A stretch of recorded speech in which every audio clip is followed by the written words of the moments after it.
agawan ni Concepcion. Escamis from straight away. Nothing there. Big Bo, dito sa laban natin, we cannot judge the start of the game. Kasi kung sa una ng dalawang laban nila as Liwag scores the opening basket here. Marami siya. Itong si Clint. Here's the pass inside. Allen Liwag. Ayun na. Puts it up and in. Only the Kanina pa second nila. basket, yeah. Kanina pa nila sinusubukan yung post-up ni Alin Liwag. And the rebound up and over Liwag was grabbed by Concepcion. Recto. No-look Uy! pass. Risky pass. Oo. Diretso kay Liwag yun. Sango is still on the other side, tying his shoe. Ancheta is gonna be doubled. Liwag! Ganda nung Easiest. Look.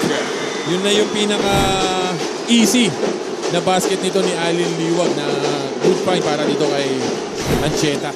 Ito na si Clint Escamis. Siyempre, the usual. It will be Escamis pagdating sa dulo.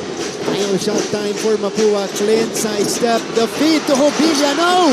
2 blocks by Aaron Liwag to end the first half. Oo, ganda na sana nung dish off nito ni Clint Escamis. Kaya lang, Jomel Ancheta. Aaron Liwag inside. Ayun And naman. Liwag scores +1. So Liwag now has 12 points and he gets a bonus. yun yung sobrang dalang na makakuha ng malinaw na maliwanag na tira itong si Alin Liwag. Galing from a high-low, galing dito kay Mark Sanko.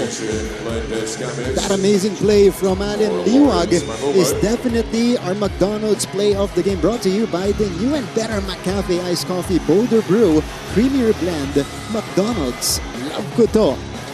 Talking about the Blazers, they need more of that. Pabugso-bugso lang ito si JC Recto. Ito, Allen Liwag, Yeah. quick turn!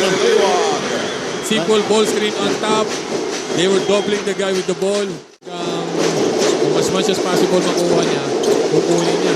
Matagal masyado yung offense na makuha ay na bilis. Ayun. It ends up with Allen Liwag inside.